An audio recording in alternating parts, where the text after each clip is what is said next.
Now to your community focus. I'm joined by Providence Mayor Jorge Elorza, who's here now for his monthly interview to bring us up to speed with what's happening all around the capital city. Mayor, thanks for being here. It's great to be here. Now, I want to start with the big headline from yesterday. A Providence police captain charged with assault after being caught on video slamming a suspect's head into the ground during an arrest. Mayor, of course, you seen that video. Now, Captain Steve Giancarella's defense attorney argues that the use of force is justified. What do you make of that?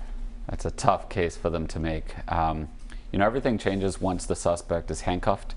Once they're handcuffed and fully under control, that's just unacceptable. We have high standards as a police department. The men and women on the force, they take a lot of pride in being professionals in what they do, and this is just far out of bounds, and that's why we moved to terminate. Next, I want to move to what's happening with the proposed charter changes in the city. Earlier this week, the council overturned your veto of a long list of changes, including the partially elected school board. Now it goes to the voters. Now, you've said earlier this week that you'll fight the referendum. Why would you do that, and how? Yeah, well, take the message to the voters. Ultimately, it'll be decided in November by the voters. I've said many times I think it's a terrible idea. Who really thinks that injecting more politics into schools is a good idea? It's just bad all around. And we know that with elected school boards, what's most likely going to happen is that special interest groups are going to run their own candidates, probably run whole slates of candidates. And special interest by definition means they're not looking out for the kids' interest, they're looking out for some other interest. We have challenges, many big challenges in our schools. And I appreciate that folks want to do something big and drastic, but this is not the right solution. Now, I want to switch gears now a bit. This week, Transportation Secretary Pete Buttigieg announced some federal money headed to Providence for the Riverwalk, the city getting nearly $8 million for enhancements and upgrades. How are you going to spend that money, and when will we start to see changes here? Yeah, well, this one is a planning grant, so it's not for construction yet, but that's fine. We are going to start seeing some construction, knock on wood, if everything goes as scheduled, before the end of the calendar year.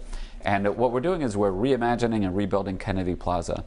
If we were building Kennedy Plaza from scratch, first of all, I don't think anybody would say, what we should do? We should have a park with a road that runs right through the middle of it. Nobody would say that. But also, Kennedy Plaza should be the central meeting space, like our own Central Park or our own Bryant Park, where everyone throughout the city just feels a connection to it, and that's where we come together. But instead, it's functioned as the city and the state's main bus hub. So we want to change that. We want it to be a gathering space, that civic center that ties the city together. So we're going to break ground on some of that work this year. But this is a 10, 15, 20-year plan that we're getting started. But hopefully with this planning grant, the significant dollars from Senator Whitehouse and Senator Reid, which we thank them a great deal, we can jumpstart this process so that we can re-envision, reimagine, and rebuild Kennedy Plaza as a place that brings people together. And is some of this money also going to the water place as well? Yeah, so it's the greater Kennedy Plaza area. So how do we create connection between Kennedy Plaza and Water Place? As you know, right now, you either have to cross one of the streets, so Union Station, or you go under a tunnel. None of them are very appealing. So how do we make the connection much better? We've floated the idea of sort of a mini High Line, as they have in New York City, something to connect one to the other. So there's a lot of directions it can go, but what it comes down to is this. I'm born and raised here in Providence, and growing up in Providence, never once in my life as a young person did I ever say or hear someone say, hey, let's go hang out at Kennedy Plaza. It's just not a thing that we do. But I think that all of that can change, and it can turn into a beautiful park that actually attracts people from the city and the state as a place where you want to go and meet friends and spend the day. Now, we have a little less than a minute left. I have a few more questions for you. There's also a new program to help low-income residents in the city sort of navigate the immigration system. Yeah. Real quick, how does that work? Yeah, so we're using part of the American Rescue Plan dollars. It's a partnership with Dorcas International. We know that there are a lot of residents, legal residents in Providence, who qualify for citizenship, but don't apply because the application is so expensive. It could cost easily over $1,000.